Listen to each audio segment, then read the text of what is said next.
for every woman who ever fell for the darkness that promised to keep her safe. Boston does not sleep quietly. It breathes in cigarette smoke and old money, in the salt off the harbor and the copper tang of ambition. It is a city that wears its history like a scar, proud of the wound, indifferent to the bleeding. And somewhere in the marrow of it, beneath the gleaming towers of the financial district and the cobblestoned dignity of Beacon Hill, there exists another city entirely, one with its own laws, its own courts, its own king. Most people never see that other city. They walk through it every day and see only the surface, the restaurants, the tailored men, the cars that cost more than their mortgages. They see it and they look away, because looking is dangerous, and human beings are nothing if not self-preserving. But Fiora Esposito had never learned to look away. It was, her father had always said, her finest quality and her most catastrophic flaw. She was 26 years old when everything changed. When the first note arrived, slipped beneath the door of her Boston penthouse on a Tuesday morning in October, written in a hand so precise it could have belonged to a surgeon or a killer. 3 words, printed in black ink on white cardstock. I see you. She was 26 when she met Nero Falcone, and 26 when she understood, for the first time in her life, that some men are not meant to be understood, only survived. The penthouse on Marlborough Street occupied the top 2 floors of a converted brownstone that had once belonged to a shipping magnate and now belonged, technically, to Senator Dante Esposito's real estate trust. Fiora lived in it alone. She preferred it that way. She'd been awake since 5, the way she always was, because sleep was something that happened to other people. People who didn't have quarterly reports to review, and a father whose political career perpetually teetered on the edge of some new catastrophe. She was standing at the floor-to-ceiling windows in the kitchen, a mug of espresso in both hands, watching the early light crawl across the rooftops of Back Bay, when she heard it. A sound at the front door. Not a knock, something softer. A whisper of paper against marble. She set down her mug without looking away from the window for a long moment. There were no deliveries at 5:15 in the morning. Her building had a doorman, a concierge, and 2 security cameras in the lobby. Nothing arrived uninvited. She padded across the kitchen in bare feet, her silk robe brushing her ankles, and when she opened the door, there was nothing in the hallway but the faint scent of cigarette smoke, and the small white envelope on her welcome mat. No stamp, no return address. Her name wasn't written on it. Nothing was. Inside, on a card the size of a playing card, printed in neat block capitals, I see you. Fiora turned the card over. Blank. She looked up and down the hallway again, but there was only the hum of the building's heating system and the distant sound of a taxi on the street below. She went back inside, locked the door, and stood in her kitchen for a very long time, the card held between 2 fingers like something that might bite. She should have called the police. That was what a sensible person would have done. But Fiora Esposito was the daughter of a senator who had spent the last 3 years navigating allegations of financial impropriety. And the daughter of a senator learned early that the police were not always allies, that some problems were better handled quietly, internally, with the particular discretion that came with the right last name and the right checkbook. She called her father instead. Dante Esposito answered on the second ring, which meant he hadn't been sleeping either. She could hear the rustle of papers in the background, the particular acoustics of his study in the Beacon Hill townhouse where he lived with his second wife Margot and her 2 retrievers. Fiora, his voice was warm and tired in equal measure. It's early. Someone slid a note under my door. She read it to him. There was a silence on the other end of the line that lasted precisely long enough for her to understand that he already knew something, that he had been expecting something. Dad, come to the house tonight, he said. After 6. We'll discuss it then. We'll discuss it now, she said pleasantly. She'd inherited his stubbornness along with his dark hair and his talent for reading a room. Is this related to the Marchetti situation? Another pause. Come tonight, Fiora, please. She came at 7. The study smelled of pine and old books, and her father was standing at his desk when she arrived, still in his suit, the kind of tired that lived behind the eyes. He'd aged in the last year. The allegations had done that, and the scrutiny, and the particular cruelty of a city that builds its legends only to enjoy tearing them down. He poured her a scotch without asking, and poured one for himself, and they sat across from each other the way they always had, like two people playing chess on a board they'd both memorized. "There have been 3 other incidents," he said, "in the past month. Your car was followed twice on Commonwealth, and last week someone accessed the security footage from your building's external cameras. Why am I only hearing about this now? Because I hoped it would stop." He turned the glass in his hands. It hasn't. Fiora looked at him steadily. Her father was a handsome man, a politician's handsome, the kind that photographed well and aged into gravitas. But tonight he looked small in a way she had never seen before. "Who is it?" "We don't know yet."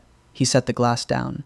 "The FBI has been notified, but that takes time, and in the meantime, I want you to have protection. I have a security system. I want you to have a person," he said. "Someone close. I've already arranged it." "You've already—" She stopped, sat back. "When were you planning to ask me?" "I'm asking you now." "You said arranged." He had the grace to look briefly uncomfortable. "His name is Nero Falcone.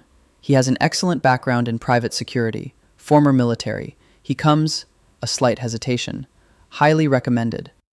"Recommended by whom?" "People I trust."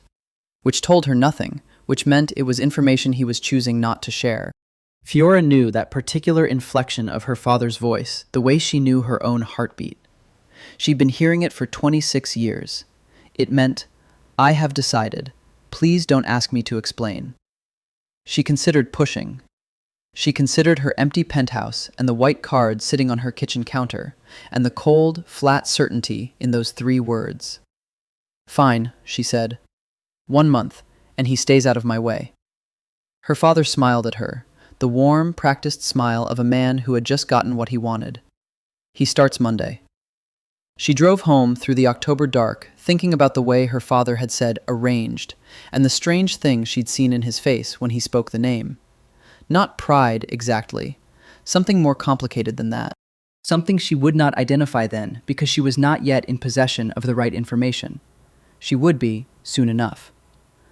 Monday arrived cold and gray, the harbor wind coming up off the water and rattling the windows in a way that made the penthouse feel less like a home and more like a ship at sea. Fiora had a 9 o'clock call with a foundation board, a lunch with her publicist, and a 4 o'clock meeting at the gallery downtown where 3 of her photographs were currently hanging. She was dressed by 7, black trousers, a cream silk blouse, her hair twisted back with the particular severity she used when she needed to feel armored, and she was on her second espresso and deep in her laptop when the concierge called up at 8:45. "Miss Esposito, there's a Mr. Falcone here for you." "Send him up," she said, and closed the laptop and waited. She heard the elevator, then footsteps in the hallway, unhurried even, the footsteps of a man who was comfortable moving quietly. Then the doorbell, and she crossed the room and opened the door, and her first thought was entirely involuntary and entirely unhelpful. He was tall. That was the first thing. Not average tall, the kind of tall that reorganized the space around a person, that made you recalibrate the geometry of a room. He was wearing a dark charcoal suit, no tie, the collar of his white shirt open at the throat, and he held himself with the particular stillness of someone who had learned that stillness was more dangerous than motion. His face was... She caught herself. His face was irrelevant. He was her bodyguard, a professional, hired by her father. "Miss Esposito." His voice was low, unhurried, with an accent that lived somewhere between Boston and something older, Italian in the vowels, American in the consonants. Dark eyes, not brown exactly, darker than brown, the color of strong coffee or deep water. "I'm Nero Falcone." "I know who you are," she said. "Come in." He stepped inside and his gaze did something she hadn't expected. It moved immediately, methodically, across the entire space, taking inventory without appearing to. The windows, the doors, the layout. He noted all of it without changing his expression, and she had the distinct impression that she was watching someone perform a function as naturally as breathing. "The building's security has some gaps," he said. "Good morning to you too." The faintest thing crossed his face. Not quite a smile. "Good morning, Miss Esposito." Fiora. She moved to the kitchen and refilled her espresso. We'll be spending a great deal of time together, apparently, so let's not be formal. Can I get you something? Coffee. Black. He was still standing, still doing his assessment, and she watched him from the kitchen, with the kind of attention she usually reserved for problems she was trying to solve. He was perhaps 30, perhaps a year or two more. The suit fit him the way suits only fit men who either paid for exceptional tailoring or who had bodies that made tailoring superfluous. A scar ran along the underside of his jaw, thin and silver, old enough to be fully healed. His hands, she noticed when he accepted the cup she offered, were not the hands of a desk worker. The knuckle of his right index finger had been broken and reset at a slight angle. "I've reviewed the incidents your father shared with me," he said. "The notes, the surveillance, the camera access. This isn't random." "I know. Whoever this is, they've been watching your patterns. Your morning coffee is at the window, visible from the rooftop of the building across the alley with the right equipment. You park in the same spot in the garage every day. You take the same route to your gallery." She stared at him over the rim of her cup. "You've already been watching me." 24 hours. He said it without apology. "Before taking a position, I need to understand the terrain." The word terrain landed oddly, with a weight that suggested something more practiced than ordinary security work. But she filed it away and said, "And what did your 24 hours tell you? That you're careful but not cautious. That you're used to being visible. That you believe your social position protects you." He paused. "It doesn't." "I didn't think it did. You behave as though you do." He said it without cruelty, which almost made it worse. It had the quality of an observed fact. "Starting today, we change your patterns. Variable routes. No predictable timing on the window. New parking arrangement. You want to restructure my life. I want to keep you alive." His eyes met hers directly, and there was nothing soft in them, nothing performative. Just a flat, clear certainty that she found, against her will, deeply reassuring. "That's what your father is paying me for." She set her cup down. "My father didn't tell me much about your background." "No." She waited for more. He offered nothing. "Military?" she prompted. "Among other things." "That's not an answer." "It's the answer I have." A pause. "If you need my full curriculum vitae, your father can provide it. My job isn't to tell you my history. My job is to make sure you have one." Fiora regarded him for a long moment. There was something deliberately closed about him, a door that had been locked from the inside. She was a photographer by vocation, which meant she made her living reading what people didn't say, what their faces concealed and their bodies revealed. Nero Falcone's body revealed almost nothing. He had an extraordinary stillness, not emptiness, but control. The kind of control that came from years of discipline directed inward. It intrigued her against her better judgment. "All right," she said. "One condition. You're introduced as my assistant to anyone who asks. Not security, not a bodyguard." She picked up her laptop bag. "I have a 9 o'clock call. You can sit wherever you like that isn't in my eye line." He moved to a chair near the windows, which she noted, with some irritation, was exactly positioned to monitor both the entrance and her workspace, and said nothing more. And she took her call, and he sat with the stillness of something carved out of stone, and the morning continued, and Boston rattled its windows, and somewhere below them, the city breathed its old criminal breath. They fell into a rhythm over the following days, the way two people who dislike surrendering control always do, with friction, with silences, with the occasional moment of unexpected ease that made the friction that followed feel worse by comparison. Nero drove her. This was the first battle. Fiora had driven herself since she was 17. First, the modest Honda she'd insisted on over her father's objections, and then, later, the dark green Range Rover she now considered a close personal companion. She surrendered the keys with a grace she didn't feel, which was a skill she'd developed in her father's house and sharpened over a lifetime of watching men make decisions they framed as being for her benefit. He was a good driver, not showy, not aggressive. Smooth in a way that spoke of complete confidence in his own reflexes, taking corners cleanly, always positioned to exit a lane quickly if needed. She noticed, in the first week, that he never took the same route twice, that he varied the time of departure by as much as 40 minutes in either direction, that he watched mirrors obsessively. "You do that thing," she said one morning, on their way to the gallery, "where you look at every car behind us as though it's a potential threat. Because it might be. You've been doing it for 6 days. Has anything actually threatened us?" "No." A pause. "That's what success looks like." She turned to look at his profile. He was watching the road with the kind of focus most people reserved for things that cost them something. "Have you ever actually been in a situation where—" She stopped, reformulated. "What's the worst thing that's happened to you in this line of work?" He was quiet for the length of a city block. Then, "A principal was shot, a diplomat, in Prague." "Did he survive?" "She." Fiora absorbed that. Did she survive? No. The word landed in the car like something heavy falling. She looked back at the road. "I'm sorry." "I'm not interested in your sympathy." He said it without heat. "I'm interested in not repeating the outcome. Pay attention to your surroundings today at the gallery opening. Note anyone who seems to be watching you specifically rather than the work." The opening was for a young painter named Felix Strand, 23 years old and spectacularly talented, whose abstracts sold for figures that made her stomach tighten with something she recognized as admiration. The gallery on Newbury Street was full by 7. Boston's arts community, a handful of collectors, the usual media, a scatter of her father's political acquaintances who had learned to appear cultured when it served them. Nero stood near the entrance, not quite inside, not quite outside. He'd exchanged the suit for something slightly more casual, dark wool trousers, a black shirt open at the collar, and he looked like he could be any of a dozen men at any gallery in any city, handsome and unremarkable, except that he didn't look at the paintings. He looked at the people. She watched him watching. "You're photographing him." Felix appeared at her elbow, champagne in hand, his blonde hair falling artfully forward.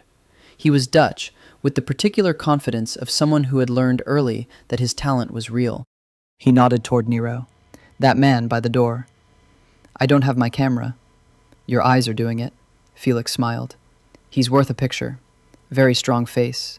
Very shut. He works for me." "He doesn't look like he works for anyone." She glanced back toward the door. Nero had turned slightly, tracking someone new who'd entered. His expression had shifted, not dramatically, barely perceptibly, but she was watching closely enough to catch it. A tightening around the eyes. Recognition, maybe, or something adjacent to it. "Who's that?" she asked Felix. He followed her gaze. Not sure. Someone's +1. He came with Armand Vauclair." Vauclair was a French restaurateur who operated 3 establishments in Boston, and whose money, her father had once mentioned, with the careful neutrality of a man choosing his words, came from sources beyond the restaurant industry. She looked at the newcomer, a compact man in a suit that was expensive but not tasteful, with a jaw like a shovel and eyes that moved through the room in the same way Nero's did, but less elegantly. When she looked back at Nero, he had already looked away. Whatever she'd seen in his face was gone. He caught her gaze across the room and held it for exactly 1 second, and in that second, something passed between them that she couldn't name but filed immediately under things to think about later. She circulated.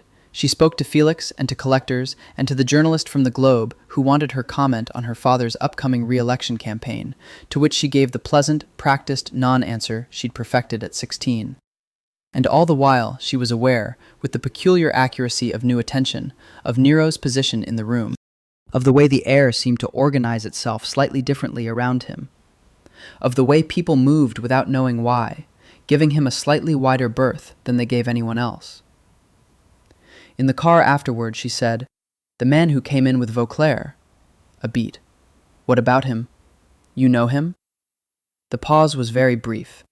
"I've seen faces like his before." "That's not the same as not knowing him." He drove. The city slid past in wet light, October rain beginning to come down soft and cold. "There are people who operate in certain circles in this city," he said, finally. "I make it my business to know what they look like. That's all." "What circles?" "The kind your father's enemies move in."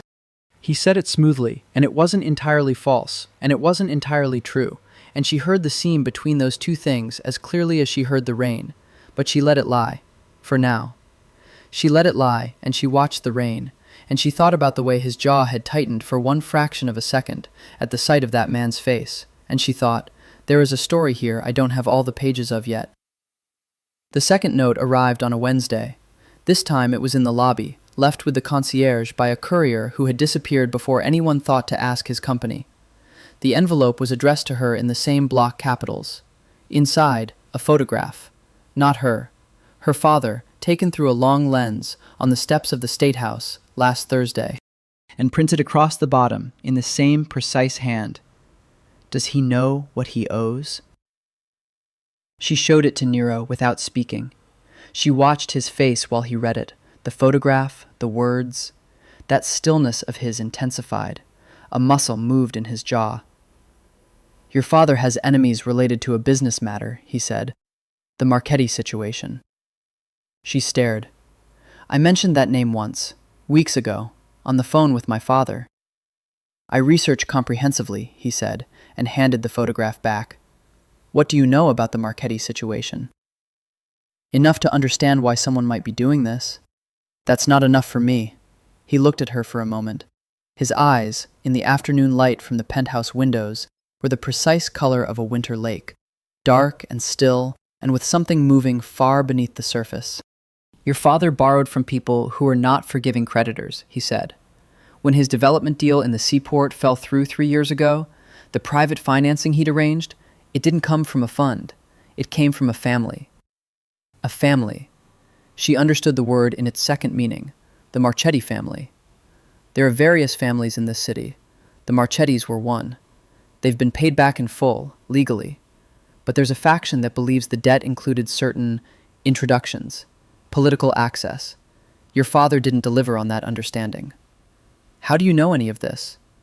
Because I grew up on the edges of these worlds, he said, and the past tense was very carefully placed, and she noted it, and he moved on before she could press it.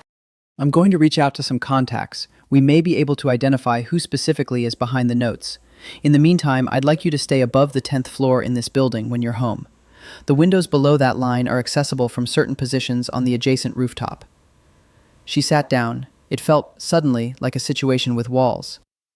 You're telling me that my father borrowed money from the mob, and now I'm being stalked because he didn't hold up his end? I'm telling you the notes reference a debt. Whether this is actually connected to the Marchettis or someone using their name for leverage, that I don't know yet. He paused, but I'm going to find out. There was no drama in how he said it, no performance. Just the flat certainty of a man making a statement about something he was fully capable of doing, and the combination of that certainty and what he'd just told her, and the way the light fell on his face in that moment, made her feel something she rigorously refused to examine. I want to know everything you find out, she said. Not a sanitized version. Everything. That depends on what I find. It doesn't depend on anything. I'm not a child, and I'm not a client of my father's. I am a grown woman with a stalker, and the right to full information about my own situation.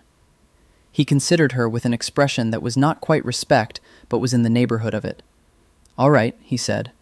Everything. The days that followed had a particular texture, close and watchful and alive in a way she couldn't entirely attribute to the danger.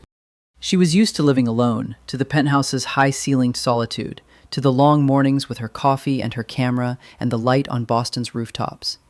Having Nero in it changed the air quality. He was unobtrusive by any objective standard. He didn't invade her spaces, didn't make demands on her attention, disappeared into whatever corner was tactically ideal, and existed there with the silence of something trained to be invisible. But she knew where he was at every moment. Some animal part of her tracked him the way a person tracks a fire. Not afraid of it exactly, but aware. Aware of the warmth, the potential for destruction. She was developing a new series for a March show, landscapes, long exposures of the harbor at night, the light bleeding in the water. On Friday evening, she was working in the study with her developing trays, and she looked up at some point to find him standing in the doorway, watching her with an expression that surprised her so completely she knocked a photograph off the drying line. He crossed the room in 2 strides and caught it before it hit the floor. He looked at it. A harbor shot, the lights of East Boston blurred into long gold ribbons across the black water. A single boat in the distance, perfectly still. "This is good," he said. She was not used to that from him. "You know photography?" "I know what I respond to." He handed it back carefully. "This makes me feel the cold." She took the photograph and looked at it, and then looked at him. There was something briefly open in his face, something she hadn't seen before, a small gap in the armor, and she understood with sudden clarity that he was not naturally closed, that it was a learned thing, that whatever lay behind that stillness had been carefully, deliberately covered. She wanted to uncover it. The thought arrived with the same certainty she felt in her best work, the recognition of something worth looking at. "Where did you grow up?" she asked. The gap in his face closed. "The North End," he said, and left the doorway. The North End smelled like bread and history and the particular salt of old Atlantic cities, the Italian neighborhood that had existed in Boston for more than a century, a dense maze of narrow streets and brick apartment buildings, and restaurants whose owners had known each other's parents and their parents before them. Fiora had grown up in Beacon Hill, wealth's neighborhood, old and assured, and the North End had always been the place her father's friends went for dinner, for Sunday gravy, for the feasts of St. Anthony in August, when the streets filled with music and paper lanterns and the smell of fried dough. She had loved it without ever belonging to it. She went there on a Saturday morning with Nero 2 steps behind her, ostensibly to visit a ceramics exhibition at a small gallery on Hanover Street, genuinely because she wanted to see what happened to his face when they crossed into that neighborhood. Something did happen. It was subtle. The set of his shoulders shifted slightly, the way a man's does when he returns to somewhere that shaped him. His eyes moved differently here, recognizing rather than assessing, though the assessment never stopped. He knew the streets. She could see it in the way he moved through them, automatically taking the wider sidewalk, navigating a corner without checking the street sign. "You grew up on this block?" she asked when they turned onto a side street she didn't know. "Near it." He glanced at a building, brick, 4 stories, green shutters, and looked away quickly. Too quickly. "That building?" "Keep walking, Fiora." "Was that your building?" "There's a coffee shop 2 streets over that does the best almond cornetti in the city. I recommend it." She looked at the building a moment longer, the green shutters, a small Madonna in a niche above the second-floor window, and then followed him, because she understood instinctively that this was a thing she should approach sideways rather than directly. The way you approached certain kinds of light with a camera, by not looking at it head-on, by catching its effect instead. The coffee shop was everything he'd promised. A narrow room with marble counters and a proprietress of approximately 80 who greeted Nero with the warmth of a woman who had fed someone since childhood. He said something to her in Italian, low and quick, and the woman glanced at Fiora with an assessing look that was followed almost immediately by an approving one. "She's too pretty for you," the woman said in English, for Fiora's benefit, and went to pull their coffees. Fiora sat at the small window table. "She knows you well." "She knew my mother." He said it without inflection. "She died when I was 14. "I'm sorry." "It was a long time ago." He wrapped both hands around his coffee cup and looked out the window at the narrow street, the morning light thin and gold on the brick. "She was a good woman. She worked very hard." "And your father?" The silence that followed had a different quality than his usual silences, more weight in it, more history. "My father," he said finally, "is a complicated subject. Most fathers are. Some more than others." He looked at her then. His dark eyes were very direct, and there was something in them that wasn't quite a warning and wasn't quite an invitation, something that occupied the uncertain territory between. "There are things I can't tell you, Fiora, not because I don't trust you, because knowing them would change your situation, and I'm not ready for it to change." She held his gaze. "What does that mean?" "It means some information creates obligations. And until I've done what I came here to do, I need you to let certain things alone." "That's very cryptic." "Yes. And you expect me to simply accept that?" "I expect you to accept that I'm doing everything in my power to keep you safe, and that the details of why I'm particularly motivated to do that are complex." He picked up his coffee. "Enjoy the cornetti." She did enjoy the cornetti because it was perfect, and she sat in the window of that small cafe in the North End and watched his profile in the morning light and thought about what he wasn't telling her, and the particular shape of the things people don't say, how they reveal more than what is said, if you know how to look at them. Her phone rang on the walk back to the car. Her father, from a Washington number. "There's been a development," Dante said. "The FBI is tracking a man named Sal Renetti. He's been connected to 2 other intimidation campaigns, both against political figures, both ultimately contracted by the Gennaro family." The Gennaro family? She glanced at Nero's back ahead of her. Not the Marchettis. The Marchettis work with the Gennaros. There's a hierarchy. "I understand hierarchies, Dad." She lowered her voice. "Who is this family?" They run a significant portion of the Northeast. Old money, old structure. The head of the family is a man named Enzo Falcone. The name stopped her mid-step. "Fiora, are you there?" "I'm here." She looked at Nero, 5 steps ahead of her, who had stopped as well and turned back, reading something in her face or her stillness. "Yes, I'm here. I'll call you back." She hung up. Nero's eyes were on her face, and she thought of what he'd said 3 days ago. "There are things I can't tell you, not because I don't trust you." "Enzo Falcone," she said quietly. Something moved across his face, tectonic, gone in an instant. "Fiora, tell me," she said. "Right now, tell me." He didn't tell her in the street. He told her in the car, with the engine running and the heat on and Boston moving past the windows, the slow Saturday morning traffic, the joggers on the esplanade visible in the distance, the ordinary life of a city that had no idea what was being said in a dark green Range Rover parked on Hanover Street. "Enzo Falcone," he said, his hands on the steering wheel, not moving, "is my father." She had known it was coming, and it still arrived like cold water. She sat with it for a moment, the word father rearranging everything, the particular geometry of what she'd thought she understood shifting. "Illegitimate," he said. "My mother she worked for his family. Not for him directly, but they were together, briefly, when she was young. She left when she found out what he was, raised me alone. She never wanted me to know him, and I didn't. Not until I was 20, and she was gone, and he found me." His voice remained level throughout this, the way a man's voice is level when he has said something many times in his own head until it became rehearsed. "He wanted me to come into the organization. I didn't. But you know it," she said. "You know how it works." "Yes. And the person behind these notes is not my father." He turned to look at her. "I want you to understand that clearly. My father has no reason to threaten yours. Their business dealings were resolved, as your father told me.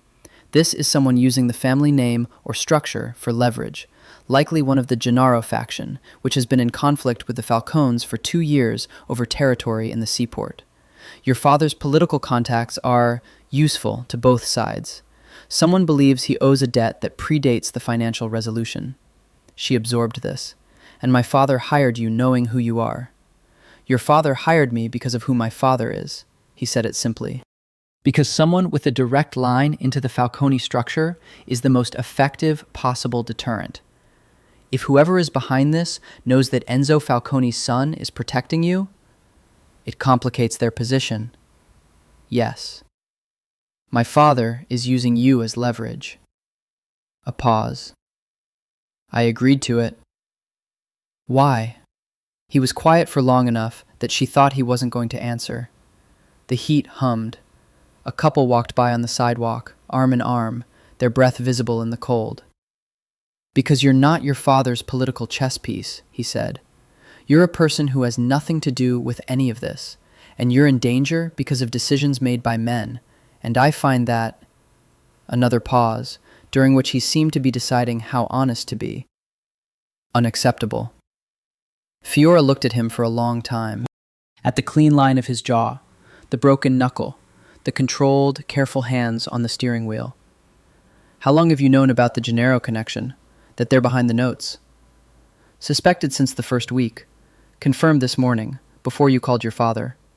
I have a contact, someone inside the Gennaro structure, someone who owes my father a favor that by extension they owe me. You were going to tell me. Today." And your father, Enzo Falcone, does he know about you being here? About me? Something very careful entered his eyes. He knows I'm working a private security job. He doesn't know for whom. A beat. I'd prefer to keep it that way for now. Because if he knew it was Senator Esposito's daughter... Because if he knew, Nero said, very quietly, he would insert himself. And that would complicate things in ways I'm not prepared to manage yet. He started the engine. Are you angry? She considered the question seriously. She was something, but she wasn't entirely certain anger was the right name for it. She was reconfiguring, rearranging the pieces of the last 2 weeks into a new shape that accommodated this information. She was aware that she had been lied to, by omission, which was different from being lied to, but only by degree. She was aware that the man next to her was the illegitimate son of a mafia patriarch and had been planted in her life by her father for reasons that were not entirely about her safety.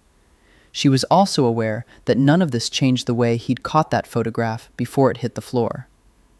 Not angry, she said, but we're doing this differently from now on. No more managed information. If you find something, I hear it the same day. Agreed. And your father, if that becomes relevant, I hear it before it becomes a crisis. He looked at her.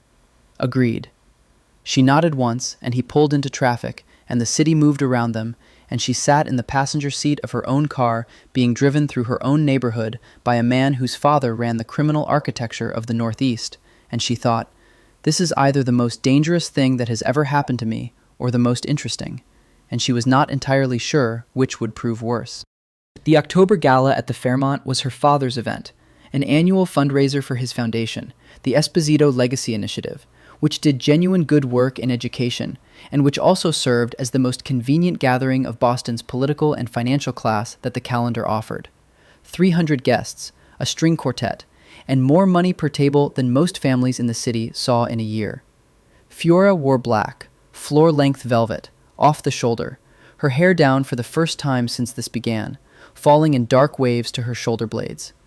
She stood in the penthouse bathroom and looked at herself in the mirror and felt something settle in her chest. A decision. She was not going to allow this threat, whoever it was, whatever they wanted, to reduce her. She was going to walk into that room and be exactly who she was and look exactly how she chose to look and refuse, flatly, to be smaller than the situation. She came out of the bedroom to find Nero in the living room, and she watched his face as she walked toward him. He didn't look away. His expression didn't change in the ways that expressions usually change when a man is presented with something that strikes him. No smile, no appreciative look, none of the expected social performance. What happened instead was a quality of attention that intensified, that focused, that did something to the air between them. I'll need to stay close tonight, he said. There will be people at that event who know who I am, or who know who my father is. If any of them are connected to the Gennaro side, your presence with me may accelerate things. Accelerate them how? They may move sooner rather than later. He held her coat for her, a gesture so natural it almost hurt to think about. Which is fine. I'd rather have them move on my schedule than theirs. That's a very particular use of the word fine. I'll protect you. He said it looking directly at her. That is not a thing I say lightly. The Fairmont ballroom was gilded and warm, 400 candles and the particular smell of winter flowers and expensive perfume, the kind of room that told you at first glance exactly how the world was organized. Her father found her within 5 minutes, Senator's handshake, Senator's smile, his eyes moving briefly to Nero with an expression she now had a name for. Gratitude, primarily, and underneath it, guilt. You told him, he said quietly, drawing her slightly aside. He told me, she corrected. Don't do that again. Don't manage information about my own life. Her father looked at her with the expression he'd worn when she was 12 and corrected his pronunciation of an Italian phrase in front of his colleagues. Embarrassment dressed as amusement. No, he said. You're right. I'm sorry, Fioretta. The Italian diminutive undid her, the way it always did. She touched his hand briefly. We're all right, she said. Just don't do it again. She circulated. It was expected of her, and she was good at it. The conversation, the listening, the gentle deflection of political questions, the warm navigation of her father's world. She was aware of Nero moving at her periphery, always positioned correctly, always watching. And she was aware, too, of a particular man she spotted at 9:30 near the bar, speaking to the French restaurateur Vauclair. The same compact man from the gallery, the shovel jaw, the moving eyes. She did not look at Nero. She waited until she was at the bar herself, accepting a glass of champagne from the bartender, before she turned slightly and said under her breath, "He's here." "I see him." Nero's voice from directly behind her left shoulder, close enough that she felt the warmth of his presence. "Don't look at him again." "Who is he?" "Marco Gennaro, the youngest son. Not the decision-maker, but close enough to one." "He's watching me." "Yes." "He's been watching me since we walked in." A slight pause. "I know." She heard something in his voice that she filed away carefully, something that was not professional, something that lived outside the parameters of a job. "Nero," she kept her voice very low. "Don't turn around," he said. "I'm going to ask you something, and I want an honest answer." "When have I given you any other kind?" "Fair." She took a sip of champagne and looked at the middle distance, the room, the glittering collected wealth of Boston. "Is there something personal in how you feel about people watching me?" The pause was short. "Yes," he said. She exhaled slowly. "We'll discuss that later." "We will," he agreed. Marco Gennaro left at 10. Nero tracked him to the door with his eyes, and then made 2 calls in succession on his cell in the hallway, brief and low-voiced. And when he returned, his face had a new quality to it. Resolved, decided. The face of a man who has identified the next step and is prepared to take it. "He was there to see your face," Nero told her in the car home. "To confirm you're real. The campaign against your father has been about the debt, but Marco has taken an interest in you specifically. That changes the nature of the threat." She felt the cold enter the car, despite the heater. "Changes how?" "It's no longer purely political." He said it without looking at her. "He finds you. He's noticed you."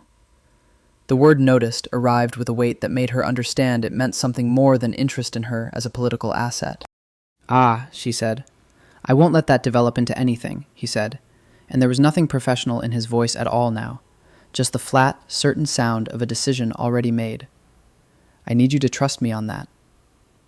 She looked at his profile in the passing lights of the expressway, the scar on his jaw, the hands on the wheel, the man who was the illegitimate son of a man he'd chosen not to become, trying to outrun the gravity of his own history. "I trust you," she said, and discovered it was true. She woke at 2 in the morning to the sound of her phone. Not a call, a text from an unknown number. One image, a photograph of her in the Fairmont ballroom, taken from close range, her black velvet back to the camera, Nero, a dark shape behind her. And beneath it, "He can't protect you from what's already inside." She sat up in bed and held the phone and felt the cold of the thing move through her. Then she got up, crossed the hallway in bare feet, and knocked on Nero's door. The second bedroom, which he used as a command post as much as a bedroom, the desk covered in papers and his laptop open. He opened it almost immediately. He'd been awake. He was still dressed, dark trousers, the black shirt, barefoot.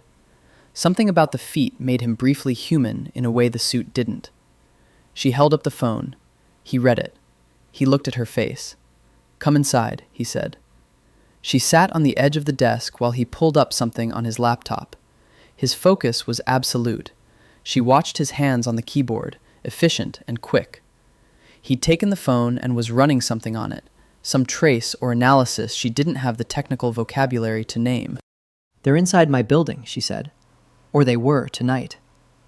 The photo was taken at the Fairmont. He didn't look up from the screen. "But the number, it bounced off a cell tower 2 blocks from here. So they followed us home. Or they were already here." He looked up then, and the expression on his face was one she hadn't seen from him before. The professional control was still there, but beneath it something colder, more animal, had risen to the surface. "I'm going to make a call," he said. "I'm going to ask for something I haven't asked for yet. and it's going to mean involving my father's world more directly. I want your consent before I do it." She studied his face. "What are you asking for?" "Falcone eyes on your building. On the street. A perimeter." He paused. "My father's men." The words sat between them. She understood what it meant, what it cost him, to go back to that, to use what he'd walked away from. "Will it keep me safe?" she said. "Yes." "Then do it." He made the call in Italian, stepping partially away, but she heard enough to understand the shape of it. The deference in his voice, the particular quality of speaking to someone who holds authority you haven't fully surrendered. He was asking, not ordering. She heard his father's name spoken once, and heard a pause in the conversation during which someone on the other end said something that made Nero's jaw tighten. He ended the call and turned back. "It's arranged." "What did he say to you?" "In the middle." A hesitation. "He asked if you were important to me." She waited. "And?" "I said yes." Nero's voice was very even. He met her eyes directly. "He'll want to meet you at some point. I've asked for time." She was standing very close to him now, she realized, had moved without noticing, the way you move toward heat. "Nero." She said his name with a care she hadn't used before, as though it were an object that could be damaged. "I need to tell you something." "Fiora, I've been photographing you," she said, "without your knowledge, for the last week. On my phone, when you weren't looking. I needed to see you the way I see my subjects, because I couldn't understand you any other way." She paused. "I thought you should know." He was very still. "Show me." She unlocked her phone, the real phone, not the one he was still holding, and handed it to him. He scrolled. She watched his face as he moved through the images, himself at the window, reading. In the kitchen, coffee cup in hand, the morning light at an angle that made the scar on his jaw look like a brushstroke. Standing in the doorway of the study, looking at her developing work. He stopped on that last one, looked at it for a long time. "I look," he started, "like someone who is very used to watching and not being watched," she said. "Like someone who has spent a long time not being seen." He handed the phone back slowly. The space between them had collapsed, she realized, at some point in the last 2 minutes. They were close enough that she could see the faint shadow of stubble on his jaw, could see the way his pulse moved in his throat. "This is not something I should be," he said, and stopped. "No," she agreed. "You are a principal. You're under threat. I am here I know what you're here for." "Then you know that this," he gestured between them, a minimal gesture, almost helpless, "is not something I can pursue." "You're not pursuing it," she said. "It's pursuing us." She stepped back, giving them both the gift of distance. "Go to bed, Nero. We'll figure out the rest in daylight." She went back to her room and did not sleep again until almost 4, and lay in the dark thinking about the way he'd scrolled through those photographs with the care of a man reading something important. The way he'd looked at the last one, the word "seen" sitting in the space between them like a lit match. The building changed the next morning. It wasn't visible to the untrained eye, nothing as obvious as men standing at the door in suits. It was subtler, a car she didn't recognize occupying the spot across the street with a patience that suggested it was permanent. A delivery driver who spent 15 minutes talking to the concierge and left without delivering anything. 2 men in the coffee shop on the corner who occupied a table near the window without ordering for over an hour. Nero's world, moving into hers. She found herself unable to stay inside. The penthouse, which she loved for its light and its altitude and the way it removed her from the street-level noise of the city, felt contracted. She put on her coat and her camera and told Nero she was going to the harbor, and he didn't argue, just put on his jacket and followed. It was cold, November arriving early this year, and the harbor had gone the color of gunmetal, the water heavy and restless. She walked the waterfront path and shot the light, the flat gray brightness of an overcast October sky, the way it turned the harbor into a mirror for the clouds. She was not thinking about photographs. She was thinking about her father's debt and Marco Gennaro's eyes and the man walking 5 feet behind her with the winter sky in his face. "Tell me about your mother," she said without turning around. He caught up to her. They walked side by side, which was less secure than his usual position, but he permitted it. "Lucia," he said. "She was born in the North End. Her family had a bakery on Salem Street. It's gone now, a wine bar. She had a quality of paying complete attention. When she looked at you, you felt like the only thing in her sight. He paused. She would have been difficult for Enzo Falcone to resist. And him? What did she say about him? She said he was beautiful and dangerous, and that those two qualities tend to come packaged together. A slight thing moved across his face. She wasn't wrong. Fiora looked at him. She's describing you. She wasn't describing me. Isn't she? She stopped walking. The harbor moved in front of them, restless and gray and very large. Beautiful and dangerous, packaged together. He looked at her for a long moment, and she saw the war in him, the professional discipline and the person underneath it, and the thing that had been building since she'd shown him those photographs at 2 a.m. Don't, he said, but it was gentle, the don't of a man asking rather than refusing. I'm not doing anything, she said. I'm taking a walk. She raised her camera and took a picture of the water. Tell me about your father. What happened when he found you? He was quiet for a moment, and she thought he might retreat again, but instead he put his hands in his coat pockets and said, I was 20. I'd just come back from 2 years in the army. I'd enlisted at 18 because it was either that or the street, and I'd made a choice my mother would have approved of.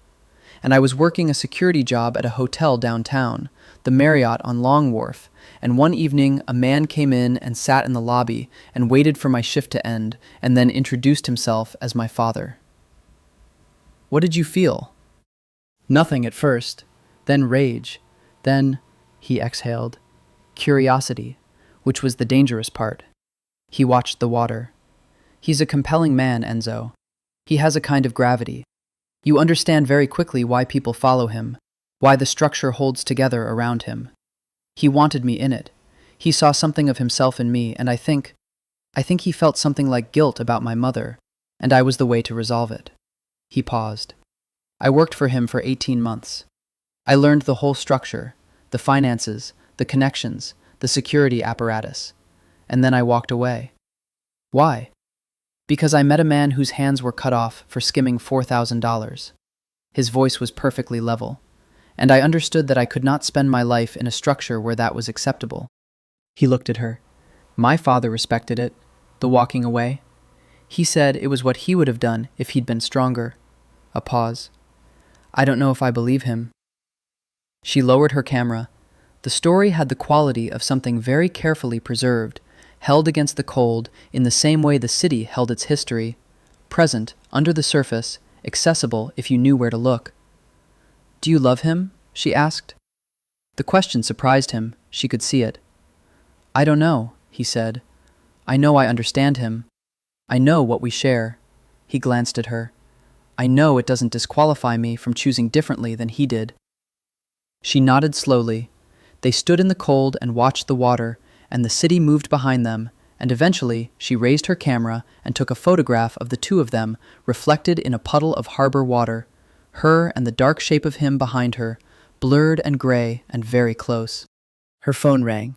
It was her father, and his voice was strange, tight. There's been a change, he said. Marco Gennaro has made contact. He wants a meeting. He says he has information about who hired him and why, and he wants to negotiate.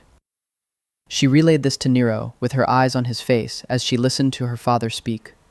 She watched him process it, the stillness, the rapid internal calculation she could see moving in his eyes like weather. Tell your father yes, he said. Tell him to agree to the meeting. His voice had changed. It was the voice of someone stepping deliberately back into something they had stepped out of. Tell him I'll arrange the terms.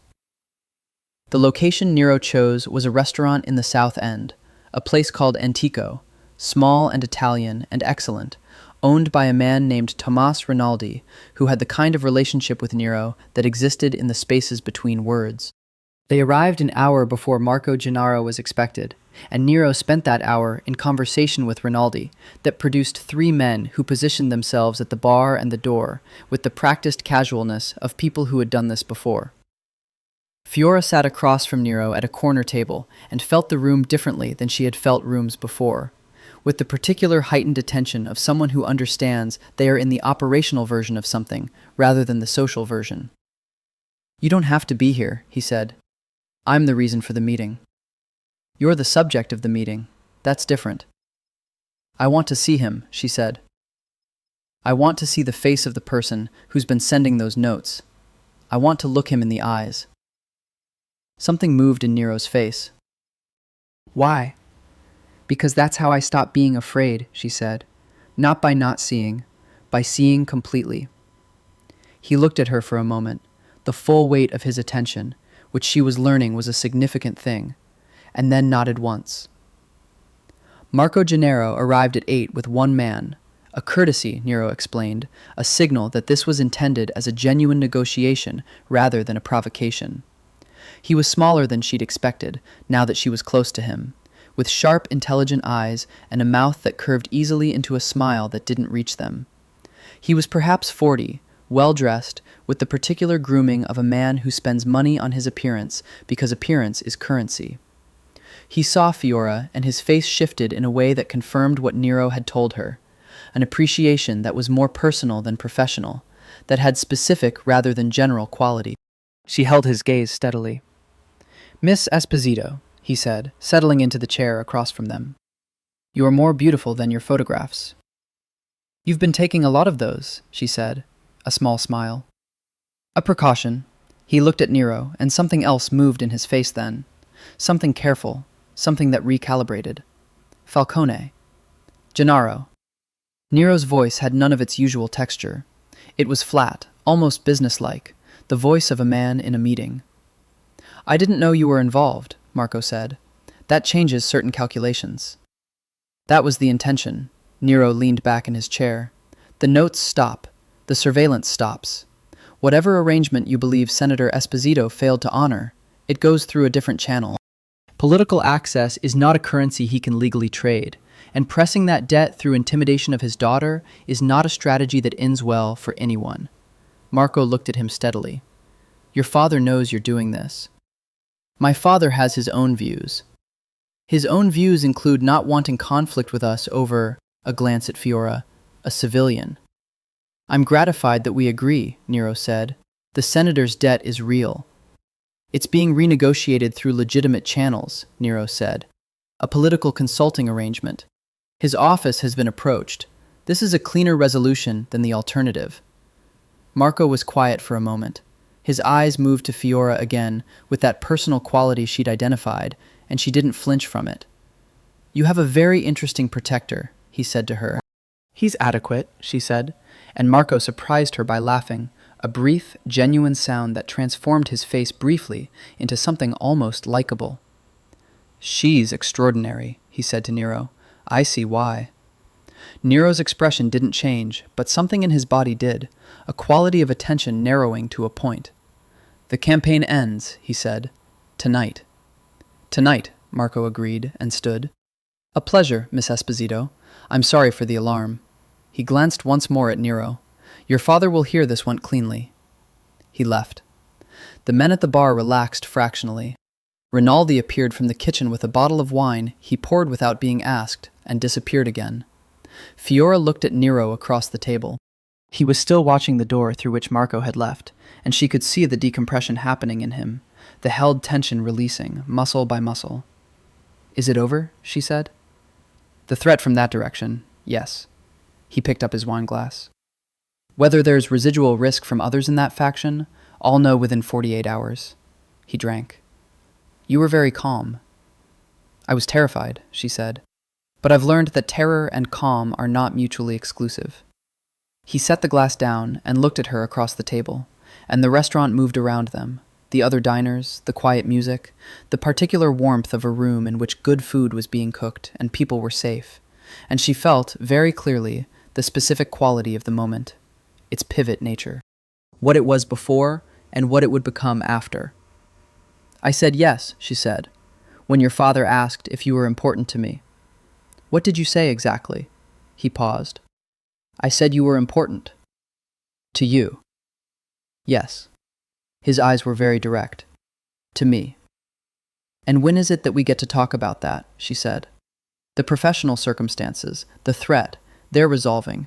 When does the other conversation start? Fiora.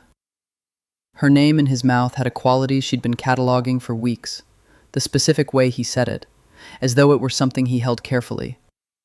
"I know the timing is complicated," she said. "I know your world is complicated. I know there are 100 reasons this doesn't—" She stopped.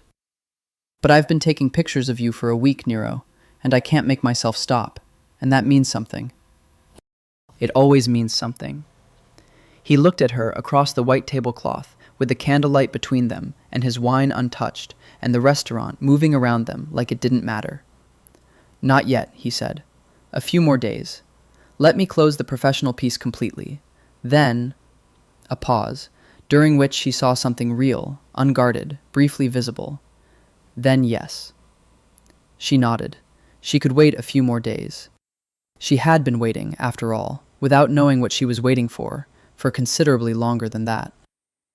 The call came on a Thursday morning, and Nero took it in the hallway while she had her breakfast, and she could hear from the cadence, from the long silences on his end during which he listened, that this was not a call he had wanted to receive. He came back into the kitchen and said, "My father wants to meet you." She set down her coffee. "You said you'd bought time."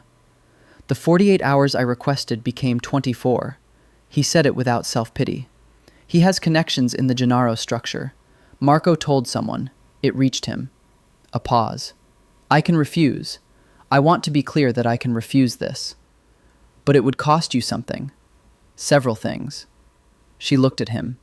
He was standing in the kitchen doorway, and the morning light was on him, and he looked like a man who had been asked to choose between two things he valued, and was still determining which was which. "I'll meet him," she said. "Fiora, he's your father. He's part of your history and your situation, and if we're—" She stopped briefly. "If I'm going to understand your life, then I need to understand where you come from." She picked up her coffee. "Set the meeting." They drove to the North End that afternoon, not to the small apartment building with the green shutters, but to a different address, a building on Commercial Street with a view of the harbor, unremarkable on the outside, quietly extraordinary within. Nero knew the doorman, knew the elevator operator. They went to the 5th floor, and Nero knocked twice on a door at the end of the corridor, and the door opened. Enzo Falcone was in his 60s, with the kind of face that had been handsome in his youth and had become commanding with age. He was broad-shouldered and wore his weight like a man comfortable with himself, his dark hair now almost entirely silver. He wore a suit without a tie and had Nero's eyes, that same deep, still color, but without the guardedness. Enzo Falcone's eyes were entirely open because he had nothing to hide from. He looked at Fiora for a moment with an assessment that was thorough and unashamed, and then looked at his son, and the thing between them was complicated enough to fill the room. "The senator's daughter," Enzo said. His accent was more Italian than Nero's, the cadences of another generation. "Come in." The apartment was, she almost laughed, beautiful. Books on every wall, photographs in silver frames, a window that looked out on the harbor with the kind of view that cost money everywhere and in the North End cost history. On the coffee table, a chess set, mid-game. "Do you play?" Enzo asked her, following her eyes. "My father taught me." Nero refuses. He settled into an armchair with the ease of a king. "Sit, please." She sat. Nero remained standing. She noted the position. He had placed himself, without appearing to, between her and the door. The old habit of protection, now applied to two people simultaneously. "You've been managing a situation," Enzo said to Nero, in a tone that was not accusatory but had edges, "without consulting me." "I managed it successfully." Using the Falcone name as a deterrent. "It worked." "It always works," Enzo said dryly. He turned his attention back to Fiora. "My son doesn't tell me things. He never has. His mother raised him to keep his own counsel." A pause. "She was a remarkable woman." "He's told me about her," Fiora said carefully. Something moved in Enzo's face, a brief, genuine expression, gone quickly. "He told you about her." He seemed to find that significant. "He doesn't tell anyone about her." He looked at Nero. "She matters to you," he said, and it was not a question. Nero said nothing, which was, she'd learned, its own kind of answer. The Gennaro situation, Enzo said, returning to business with the efficiency of a man who had learned to keep emotion in its designated lane. Marco's people have stood down. There's a new arrangement with the senator's office that will satisfy the outstanding obligation. It's clean. He looked at Fiora. Your father is safe. You are safe. The threat is resolved. Thank you, she said. Don't thank me. Thank my son. He leaned forward slightly. I'll be honest with you, Miss Esposito, because I find dishonesty tedious. You are the first person my son has brought to me. In 36 years of knowing he existed, and 6 years of knowing him, he has never once introduced me to someone who mattered to him. I notice things. He glanced at Nero. You notice that I notice. Nero's jaw was tight. I'm not going to give you advice, Enzo said to his son. You've never taken it. But I will say, he paused, with the particular timing of a man who had spent decades commanding attention. She is worth the complications. He stood. Stay for dinner. Nero looked at Fiora. She surprised them both by saying, We'd like that. They stayed. The dinner was the kind that came from a kitchen staffed by a woman named Carmela, who had apparently been cooking for the Falcone household for 30 years, who took one look at Fiora and proclaimed her too thin, and immediately began setting additional courses. They ate around a long table. Enzo, Nero, Fiora, and 2 other men who were introduced with first names only and who spoke little and ate with the particular focused appreciation of people who knew good food. And at the table, something shifted. She watched Nero in his father's presence. The guardedness, yes, but also something beneath it. A young man who had wanted a father and been given a complicated one, navigating that particular specific grief with the same control he applied to everything. And she watched Enzo watching his son with the hunger of a man who had missed things and knew it, and was trying, in his late and difficult way, to bridge the distance. In the car afterward, she said, He loves you. Nero was quiet. In his way, which is complicated and conditional, and comes with a structure you've chosen not to inhabit, but it's real. Yes, he said, that's what makes it hard. She looked at him in the dark of the car and thought, there you are. There is the person under the armor, and he has been there all along, waiting for the right conditions to be seen. She developed the film herself, the way she always did for work she cared about. The chemical process, the gradual emergence in the developing tray, the image appearing the way truth sometimes appeared, slow and clear and irreversible. The photograph was the one she'd taken in the coffee shop in the North End 3 weeks ago.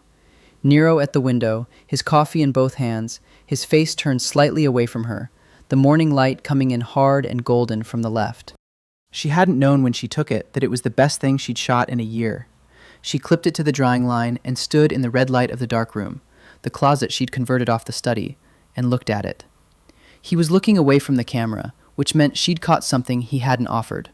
The light on his jaw, the particular quality of his attention directed at something outside the frame. The stillness, which the photograph made visible in a way that was hard to articulate. You could see, in the set of his shoulders and the quality of his grip on the cup, a person who had learned to be very still as a survival mechanism, and in whose stillness there was both control and longing. She did not hear him come into the doorway. She became aware of him by the change in the air, the warmth and weight of his presence, and she turned. He was looking at the photograph on the drying line. You've been developing this whole time, he said. Hours. She'd lost track. Come see. He crossed the small space and stood beside her and looked at the photograph, and she watched his face in the red light. He was not a man who was used to being looked at. She'd understood that from the gallery photographs, from the way he occupied space. Not invisible, exactly, but deliberate about his visibility. He chose what he showed, and to whom, and how much. And the camera had bypassed that entirely, had found something he hadn't offered, and she wondered if he would mind. He didn't move for a long time. I look, he started, and stopped. What? I look like someone who doesn't know what to do with quiet, he said. Someone who's waiting for the quiet to be taken away. She looked at the photograph again, through that description, and saw it. The held quality, the sense of a man experiencing peace with the vigilance of someone who knows it's temporary. That's exactly what I saw, she said quietly. He turned to look at her. The red light made everything intimate, made the small space feel even smaller. She was acutely aware of how close they were.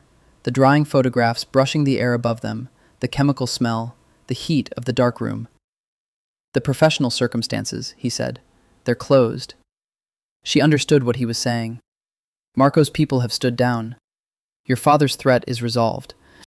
He turned to face her fully. The terms of my arrangement with your father were for the duration of the threat. The threat is over, she said. Yes. So you're leaving. The word landed flat, and she heard it and didn't look away from it. That's what I should do. He held her gaze. That's what a professional would do. And I have been... He stopped, and she saw him actually struggle, which was something she hadn't seen before. The articulate precision he applied to everything, suddenly insufficient. I have been trying, he said, since approximately the second week, to remember that I was hired by your father, that you are a subject of protection, that that what I feel is not relevant to the job. It isn't the job anymore, she said. No, he agreed. It isn't. The silence was the loudest thing in the room. Nero. She said his name the way she'd learned to say it, carefully, as something that mattered. I'm going to ask you something directly. You always do. Stay, she said. Not because of the job, not as a bodyguard. Stay because... She stopped and chose her words with the care she used when she wrote what a photograph was trying to say. Because I think you are one of the most real people I've ever met, and I haven't finished seeing you yet. He was very still, the stillness that was not emptiness. My world, he said, my father's world, the things I carry. I know what you carry. She took one step toward him, which closed the last of the distance. I've been watching you carry it for weeks. I know the weight of it. She looked up at him. I'm a senator's daughter. I know what it means to be defined by a father's world. I've been doing it my whole life. A pause. We're not our fathers, Nero. Something broke open in his face. Just briefly, just enough. He raised his hand and touched her jaw, his thumb at the corner of her mouth. So gentle she wasn't certain at first that it was real. No, he said, we're not. He kissed her then, with the same quality that characterized everything about him. Controlled, precise, and underneath the control, extraordinary. She felt the full weight of what he'd been holding back, weeks of it, the professional discipline, the carefully maintained distance, released into something that was not soft but was entirely honest. She kissed him back with both hands flat against his chest and felt his heartbeat, faster than his face ever showed. He pulled back fractionally. His eyes were open. Stay, she said again. Yes, he said, and kissed her again, and the photographs moved in the warm air of the dark room, and outside Boston breathed its old criminal breath, and neither of them heard it. She woke first. She lay in the gray morning light of her bedroom, not the cold light of worry, but something different, something she identified after a moment as the light of someone who had slept well for the first time in weeks, and looked at him. He slept differently than he lived. The control relaxed in sleep. The vigilance gave way, and he was simply present. The sharp lines of his face were at rest, his breathing slow and even, one hand curled loosely at the edge of the pillow, as though even in sleep some part of him was ready. The scar on his jaw was silver in the morning light. She memorized it without reaching for her camera, because some things were for remembering and not for keeping. He opened his eyes at exactly the moment she thought this, which was its own kind of answer about the way he was wired, the alertness always there, just below the surface. He looked at her. His eyes were very clear in the morning. You were watching me, he said. Occupational habit. How long? A few minutes. She settled on her side. You sleep like someone who doesn't do it often. I don't. He turned onto his back, looking at the ceiling. It's a particular kind of vulnerability. Sleeping? Yes. He was quiet for a moment. In the field, in the kind of work I did, early on, you learn to sleep very lightly, to process sound while you're under. It becomes hard to turn off. The army? And after, his jaw moved. My father's household had its own requirements. She thought of the 18 months he'd described, learning the structure and then leaving it. The man whose hands were cut off. Do you dream? Sometimes. He glanced at her. What do you dream about? Light, usually. Compositions. Sometimes water. She paused. Sometimes I dream about being watched. His expression shifted. Since the notes began. Before, even. It's not always a frightening dream. Sometimes it's just being seen. Being observed. She looked at the ceiling. Being in the frame. You're behind the camera, he said, not in it. You'd be surprised, she said, how often photographers end up on the wrong side of what they're looking at. He turned his head to look at her with the full weight of his attention, which at close range in the morning light was a considerable thing. She held it. She'd been practicing, she realized. The weeks with him had been, among other things, practice for receiving that level of being looked at. I need to tell you something, he said. She waited. My father called this morning, early, before you were awake. He paused. There's a remaining piece of the Gennaro situation. Not Marco, his branch has been managed. But there's an older member of the family, a man named Vito Gennaro, the patriarch, who is not part of Marco's agreement and who has, separately, expressed interest in your father's utility. He said it carefully. Vito is not Marco. He's more difficult. Difficult how? He has a longer memory and less patience for negotiation. Nero sat up. The sheet fell from his shoulders, and she watched him become, visibly, the person he was in daylight rather than in the dark, not closed exactly, but organized, arranged. My father wants to arrange a meeting, direct conversation between the Falcone house and Vito Gennaro, to make it absolutely clear that you and your father are not to be touched.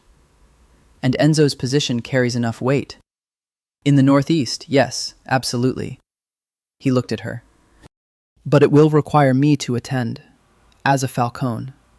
The distinction was clear and deliberate, not as your bodyguard, as his son. She sat up too. Is that difficult for you? It's necessary, he said, which wasn't the same as an answer.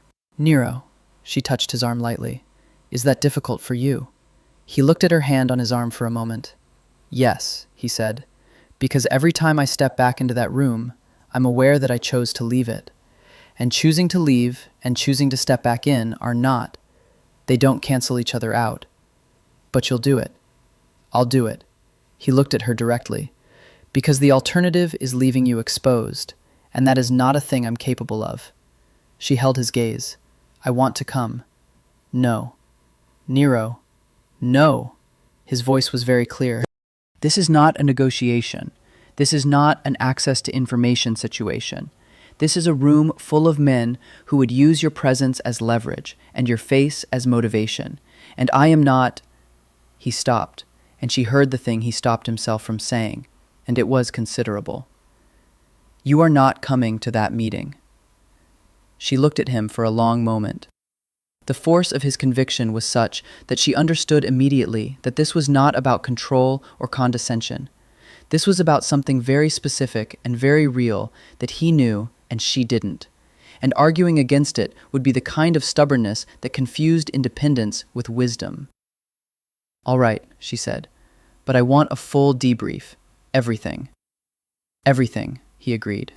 She looked at him, the morning light, the scar, the hands she'd photographed and memorized, and felt the particular complication of caring about someone who moved in dangerous currents. The way loving a person who carries risk means becoming a person who accepts it. She thought of her mother, who had died when she was 10, who had loved a senator and understood what that required of her. She thought of Lucia Falcone, who had loved a man she couldn't stay with and raised her son alone. The things women learn to hold. Be careful, she said, which was inadequate and which was everything. Always, he said. The meeting was held at a private club in the financial district, the kind of establishment that had no sign outside and whose membership was by invitation only, and whose walls had absorbed, over decades, conversations that would have made headlines and destroyed careers. Nero arrived with 2 men from his father's household and his father himself, and he spent the car ride working through the specific discipline required to be Enzo Falcone's son, while also remaining the person who had decided not to be. Vito Gennaro was 81 years old and had the quality of very old trees in high wind, an impression of age and rootedness, of a kind of patience that had outlasted everything that had tried to rush it. He was accompanied by two of his sons and a lawyer named Pratt, who sat at the table's edge making notes in a small book. The room was paneled in dark wood. A fire burned. Scotch was poured. No one touched it. "The situation with my grandson has been managed," Vito said, without preamble. His voice was deep, slightly accented, Italian ground down into something almost patrician. "Marco is impulsive, always has been. His mother's blood." He looked at Nero with the particular measuring quality that Nero had encountered in this world many times. The calculation of another man's weight, his value, his liability. "You're the boy." "Enzo's son," Nero said. "Yes." "I've heard about you." Vito turned his glass. "The one who walked away." He said it without judgment. A man should know what he can and cannot live with. I respect the clarity. "The senator's family is not a target," Enzo said. His voice, across the table, was the voice Nero had heard in that apartment on Commercial Street, certain, unhurried, with the specific gravity of someone who had never needed to raise it. "This was my position when the original arrangement was made. The political situation, that's a business conversation. The daughter has nothing to do with any business." "The daughter," Vito said thoughtfully, looking at Nero, "appears to have acquired a personal significance." Nero said nothing. "Marco told me," Vito said. "He's observant, I'll give him that. He said the Falcone son had a look about him that suggested the girl was more than professional business." He turned the glass again. "That creates a complication." "It creates a clarity," Nero said. Vito's eyes moved to his face. "Oh? What I choose to do outside the parameters of a professional arrangement is my own business. What is relevant to you is that the Falcone house has a position on the senator's family, and that position has not changed and will not change. The outstanding debt has been resolved through a legitimate consulting arrangement. That closes the account." He paused. "If there are other outstanding matters between the Gennaro family and the Esposito political office, they are to be raised through the channel that's been established, not through threats, not through surveillance, not through Marco's interest in the senator's daughter." The silence that followed had a particular quality, the silence of a room in which someone has said something that has to be absorbed before it can be responded to. Vito Gennaro looked at him steadily, and then at Enzo, and then back at Nero. "You speak for the Falcone house," he said, "on this matter. You walked away from the Falcone house." "I walked away from its operations," Nero said. "I didn't walk away from my name." Another silence. Enzo, across the table, was very still. Nero felt his father's presence the way he always had, like a current, something that moved beneath the surface and had its own direction. He had invoked the Falcone name deliberately, in this room, for the first time in 6 years, and he felt the weight of that decision in his chest. "All right," Vito said. "The senator's family is off the table." He leaned back. "This is not a concession. It is an acknowledgement that there are cleaner paths to what we want." He looked at Nero one more time. "The girl knows what you are?" "She knows who I am," Nero said, "which is not the same thing." Vito almost smiled. "Your father's eyes," he said, "but your mother's answer." The meeting concluded 20 minutes later. In the car back through the financial district, Enzo sat beside Nero and was quiet for 3 city blocks. "Then, you invoked the name.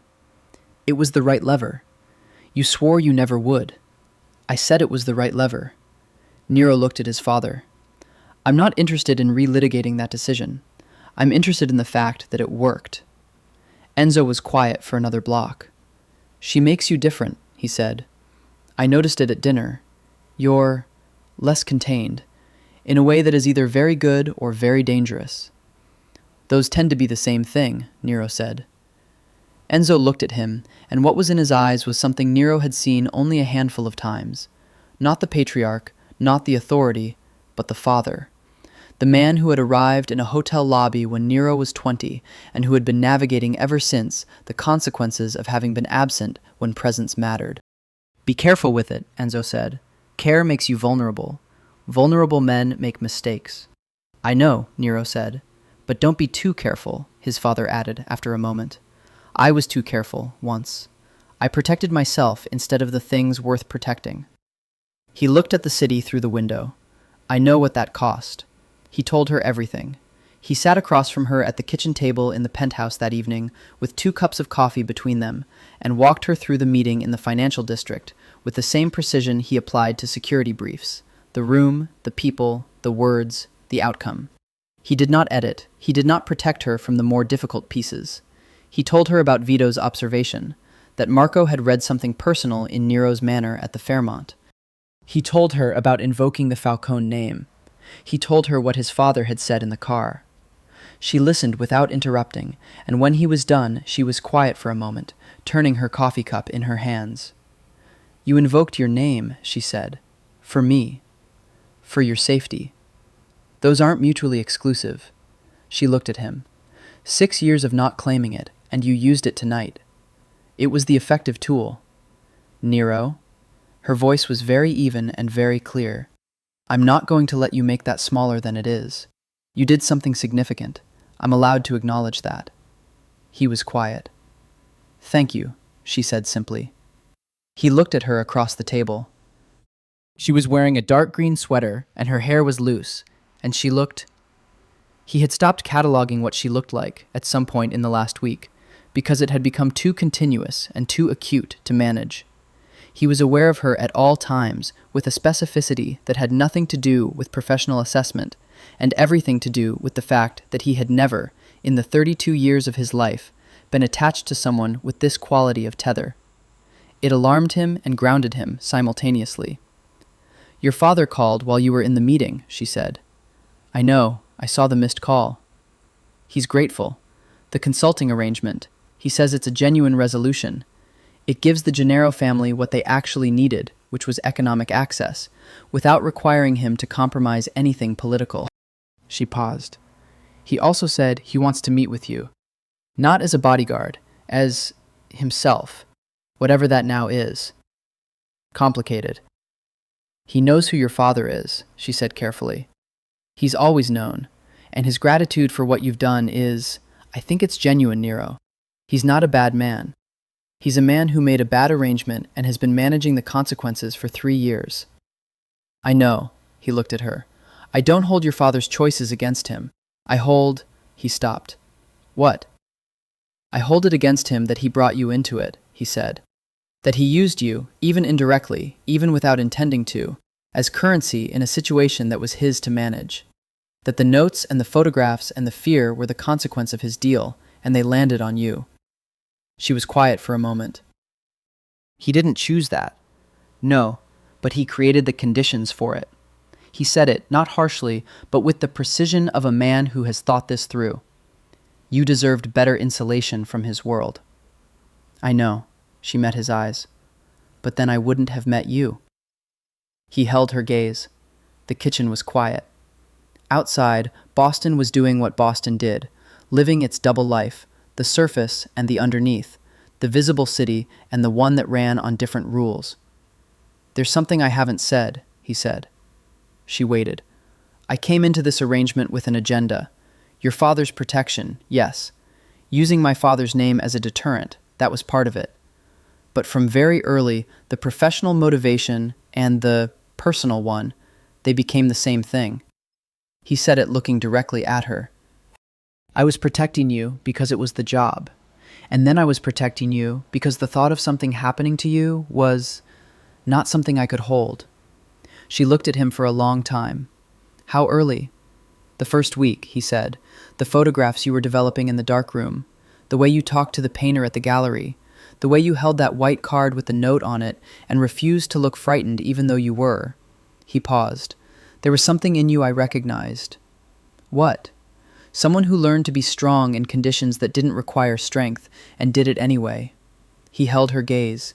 "Someone who made beauty out of what they were given." She was very still. Her eyes were very bright. "I love you," he said. He said it the way he said everything important, without decoration, without prelude, as a flat statement of observed fact. That's what I haven't said. I love you. It started somewhere in the first 2 weeks, and it has been absolutely inconvenient ever since, and I thought you should know. She stood up from the table and crossed to him and took his face in both hands and kissed him. And his hands came up and held her by the waist with the care of a man handling something that matters. And the coffee went cold, and the city outside was dark and alive and indifferent, and neither of them needed it to be anything else.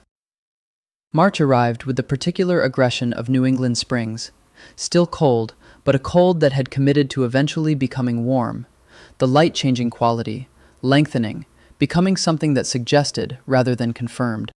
She had her show at the gallery on Newbury Street. 32 photographs, all from the new series. The harbor work, yes, but others too. The North End in winter, a cafe window with condensation on the glass, a man's hands wrapped around a coffee cup, the broken knuckle of the index finger clearly visible. That last one she debated hanging. She debated and then hung it anyway, in the center of the second room, because it was the best thing she'd made in 3 years, and withholding it would have been a kind of dishonesty she didn't permit herself. She was at the gallery at 6 a.m. on the day of the opening, finishing the hanging, and Nero was there with her, because Nero was always there with her, though the nature of his presence had changed, less post, more partner.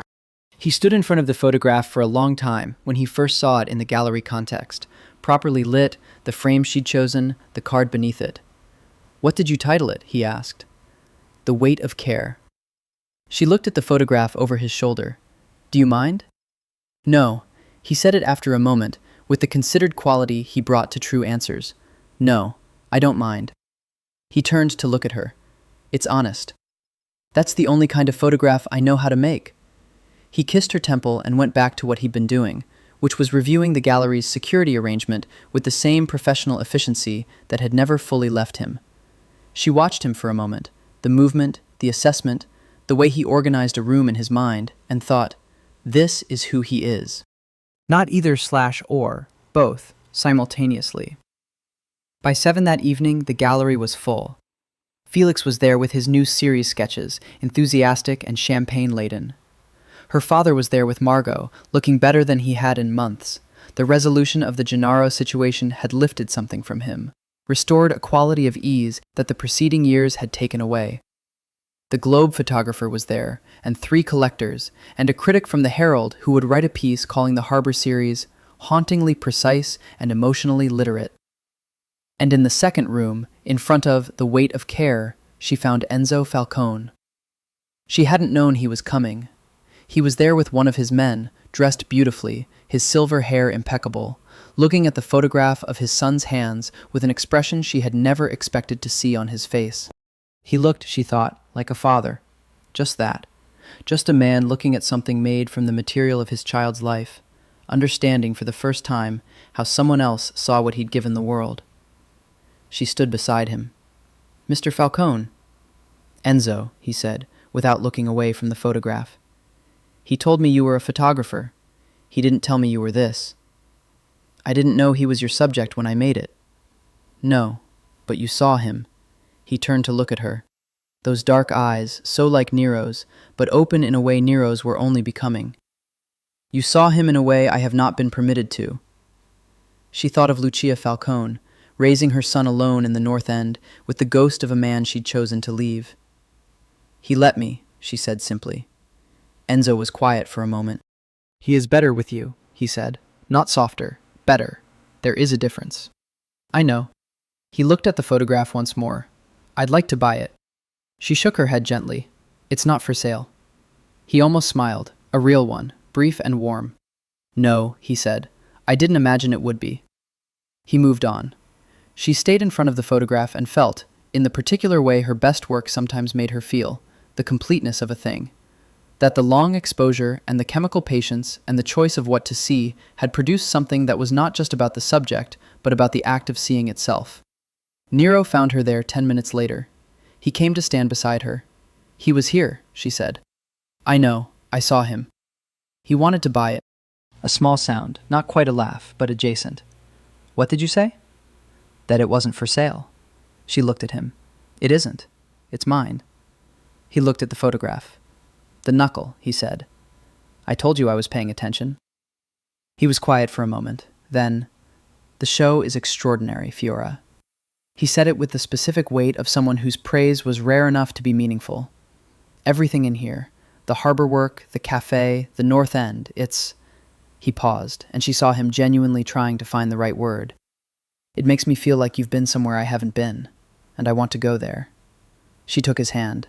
You are there, she said. That's what I've been trying to show you.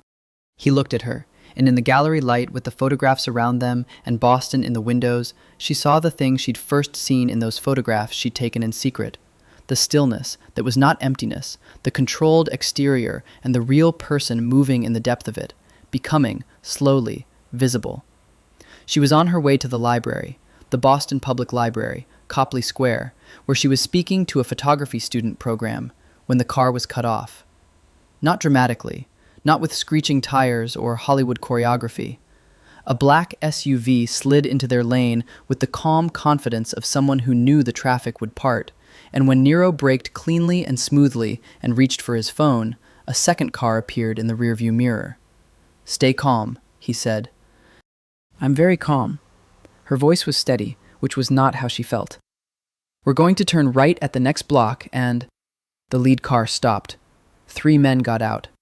They stood in the street in the way that people stand when they want you to understand that the street is theirs. The middle one was someone she hadn't seen before, tall, gray-suited, with a face that had the particular weathered quality of someone who had spent decades in difficult rooms. Who is that? She said. Nero was very still. His hands were on the wheel. His phone was already to his ear, but he was looking at the man in the gray suit with a quality of recognition that was complicated. His name is Caruso, he said. He works for someone my father has been in conflict with, someone outside the Gennaro arrangement. A different family? A different city, his voice was controlled. Stay in the car, lock the door when I get out, call my father, his number is first in my contacts. He looked at her directly. Do not get out of this car, regardless of what you see. Nero, do you understand me? She held his gaze for 1 second. Yes. He got out. She locked the doors and called the number and watched through the windshield as he crossed the distance between the car and the 3 men with the particular quality of movement she'd seen in him from the beginning. Unhurried, very aware. The movements of someone who has calculated the geometry of a situation before a single word has been spoken.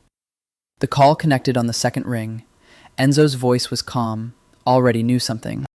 There are 3 men on, she checked the street sign, Dartmouth Street. A man called Caruso. A pause. Is Nero with them now? Yes. She heard the quality of Enzo's attention shift. I'm calling now. Keep the line open. His voice, briefly away from the phone, issuing instructions in Italian. Then back. How does he look? She watched Nero. He was standing perhaps 8 feet from Caruso now, speaking. She couldn't hear the words, but she could read his body, the controlled stillness, the hands open at his sides, which she'd learned was a specific posture, a signal. Ready but not threatening, calm but entirely capable. He looks, she said, like he's in complete control of a situation that isn't controlled. A sound from Enzo that was brief and might have been pride. Yes, he said, he always has.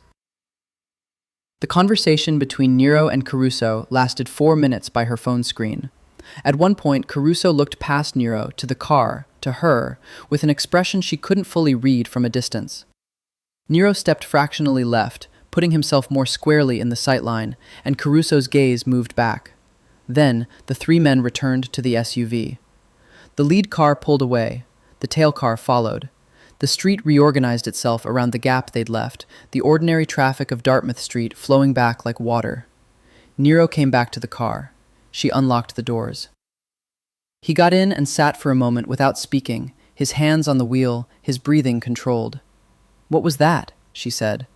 A message. He looked at her. From a man named Donato in New York. He has an interest in the seaport development that your father's failed deal was part of, an older interest, pre-Marchetti. He wanted to make it clear that he hasn't forgotten. And what did you say? I said that the Falcone house had resolved the Boston matters and that any outstanding considerations regarding the seaport development were between him and the relevant parties, not Senator Esposito's family. He paused. I also said that the senator's family now had the Falcone name behind it, and that any action against them would be treated as an action against the house. She looked at him. You keep doing that, invoking your father's name. It's effective. It's also... She stopped. What? It's also not something you walk back from, she said carefully. Once you've claimed it publicly, in these rooms, you can't unclaim it, can you? He was quiet for a moment. No, he said, you can't. She held his gaze. Is that something you made peace with? He looked at her for a long time. I made peace with it, he said, when I understood that the alternative was leaving you unprotected. He started the car, and that is not a thing I'm capable of. She looked at his profile as he drove, the scar, the jaw, the careful hands on the wheel, and felt the complicated arithmetic of loving someone whose world had costs. The Falcone name was a shield and a weight and a door that, once opened, changed the architecture of who you were. He had opened it, for her, and he had done it with full knowledge. She thought of something Enzo had said at dinner. She is worth the complications. She thought, I intend to be. Spring came properly in April, real warmth at last, the kind that arrived without apology and transformed the harbor. She photographed it obsessively, the way she always photographed a change in light, as though documenting evidence before it could be taken back. Her father won his re-election bid. The announcement came on a Tuesday evening with the particular relief of a man who had not been certain and was now allowed to be. She watched it on television with Nero beside her on the penthouse sofa, her father's face on the screen in the moment of learning, the quick, contained joy of a politician who had spent years managing his expressions, and felt a complicated affection for him, the kind that lived alongside grievance.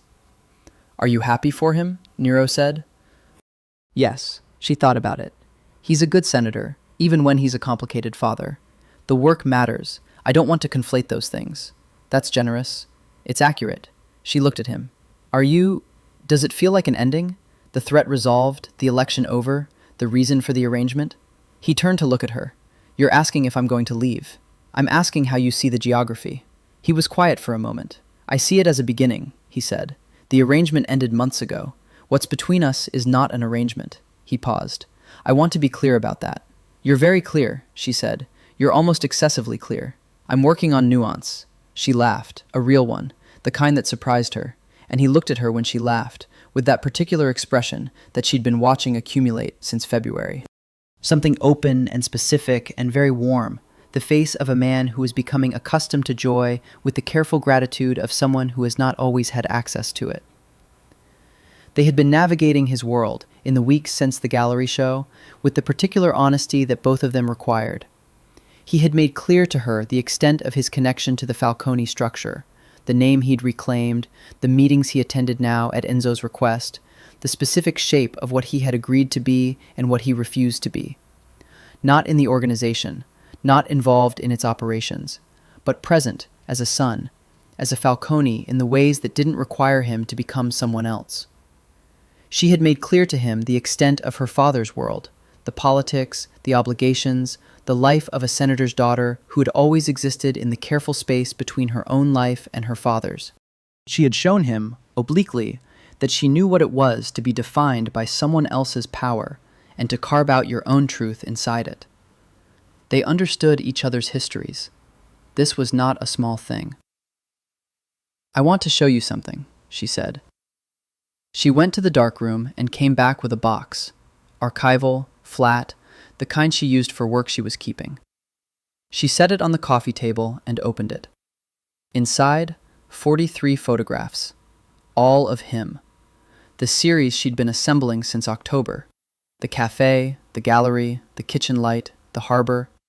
Him watching, him driving, him in the doorway of the darkroom, him at the meeting table in her father's study 3 weeks ago, when they'd briefed her father together on the Caruso situation.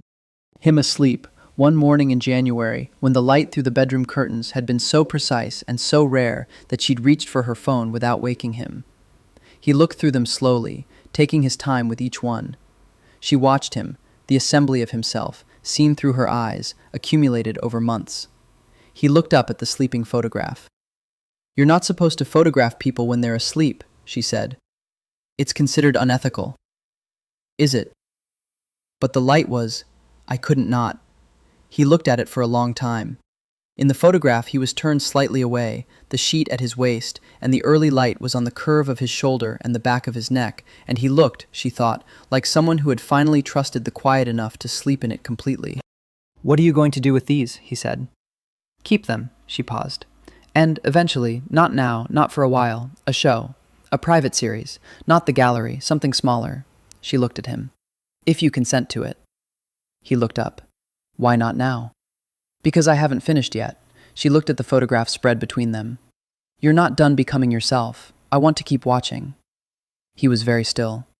"Is that too much?" she said. "No." He said it quietly. No. He reached across the photographs and touched her face with the careful precision of someone who understood the fragility of things worth having. "That is exactly right." She leaned into his hand. Outside, April Boston was doing something with the light that she would photograph tomorrow, the harbor going silver in the evening, the city settling into its double life, the old criminal breath rising into the spring air and dissipating, for once, into something that was almost clean. The phone call came in May, from a number she didn't know. She answered it because she answered most calls she didn't know. Her father's world had trained her to expect contact from unexpected directions, and the voice on the other end was female, older, Italian-inflected. "Miss Esposito," the woman said, "my name is Helena Caruso. My husband is the man who stopped your car on Dartmouth Street in March." Fiora sat down. "I'm calling because I want to warn you," Helena Caruso said. Her voice was careful, the voice of a woman who had thought very precisely about this call before making it. "My husband is not finished. The resolution your bodyguard imposed on that situation it didn't hold on our end. My husband's employer in New York has made a new decision. He is coming to Boston himself." "Donato." A pause. "Yes." "When?" "Within the month." A brief silence. "My husband told me about the young man who got out of your car. Who he was. Who his father is." Another pause. "I know what the Falcone's name means. But Donato is not afraid of the Falcone name. He's been in conflict with Enzo Falcone for years. This, your young man's protection, it may create an escalation rather than a deterrent." Fiora's hand was very steady on the phone. "Why are you telling me this?" A long silence. "Because I am tired," Helena Caruso said, "of what this world does to women who love the wrong men." A pause. "You seem like someone who should be warned." The call ended. She sat with it for 5 minutes, and then she went and found Nero in the second bedroom, his command post, his books and his laptop and his careful notes, and she told him. Everything. Verbatim. He listened without interrupting. When she finished, he was quiet for a long time. "Donato in Boston," he said. She said within the month. He stood, went to his desk, made a call that lasted 4 minutes and produced, on the other end, the sound of Enzo Falcone receiving information that he had apparently already been tracking the outline of. When he hung up, he said, "My father knows about Donato. He's been monitoring the New York situation since Dartmouth Street." He turned to look at her. "This is not a situation we're surprised by, but the timing is—" He stopped.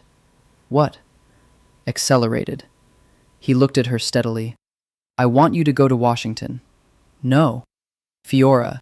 "No, we've been through this. I'm not removing you from danger," he said. "I'm giving myself the ability to act without worrying about your immediate safety. There is a difference." His voice was even, but she could see what was underneath it, the precise shape of the fear that he managed with such extraordinary control. "If you're in Washington with your father and a security detail, a real one, federal level, I can deal with Donato without dividing my attention." She looked at him. "You're afraid," she said, "not of Donato, of making a mistake because of me." "Yes," he said it without shame. "I don't make mistakes. It is the one thing I have always been certain of. But with you in the room, I am—" A pause. "Not entirely myself. I am someone who cares too much about one specific outcome. She stood up and crossed to him. He was tense in a way she could feel from 3 feet away, the controlled tension of a man who had calculated every variable and found the one he couldn't control. "I'll go to Washington," she said. 3 days. If the situation isn't resolved in 3 days, I'm coming back, and you will tell my father's security team to expect me and not to interfere." He looked at her for a long moment. 3 days, he agreed. "Tell me what you're planning to do." "Convince my father to arrange a direct meeting with Donato in New York, on neutral ground, with the full weight of the Falcone structure behind it." He said it clearly. Not a message, not a proxy. Enzo and I in the same room with a position that is unambiguous. You'll be in the same room as Donato." "Yes. That's dangerous." "Managed dangerous." He looked at her directly. "I know what I'm doing, Fiora. He paused. "This is what I know how to do, if you'll let me do it." She held his face in her hands. She had learned his face in the months since October, all of it, the scar and the controlled expression and the rare warmth and the deep, absolute attention of those dark eyes. She had learned it the way you learn a landscape you intend to return to repeatedly. "Come back," she said. It was not a request. It was a fact she was declaring in advance. "That is not negotiable," he said. She went to Washington. She sat in her father's office on the Hill and photographed the reflecting pool in the gray May light and answered her father's questions about Nero with the particular care of someone discussing something they are still in the process of understanding. She checked her phone every hour. She slept badly in the guest room of the townhouse on Inn Street and dreamed of water and light. On the second day, Nero called. "It's done," he said. She exhaled for the first time in 48 hours. What happened? Donato accepted the terms. The Falcone and Gennaro houses presented a unified position, a single, clear line. Any action against the Esposito family is an action against both houses. He backed down. A pause. He's a practical man. He didn't come to Boston to start a war. "And you and Enzo?" A brief silence. "We were effective together." She heard something in his voice that she hadn't heard before, something settled. "I think," he paused, "I think it was the first time I've felt like his son, rather than someone he wished was his son." She felt the weight of that. "Good," she said softly. "That's good, Nero." "Come home," he said. "I'm already packing," she said. June came in gold. Boston in June was a city that had survived itself, the winter, the gray, the long battle of New England's spring, and emerged into warmth that felt earned rather than given. The harbor was blue, genuinely blue, not the winter gray she'd spent months photographing. The North End smelled of bread and sea air and the particular sweetness of old cities in warm weather. She was on the roof of the penthouse when he found her. She'd discovered the roof access 3 weeks ago and had been going up in the early morning for the light, which was extraordinary, the whole city below and east to the harbor and the boats moving in the gold morning air.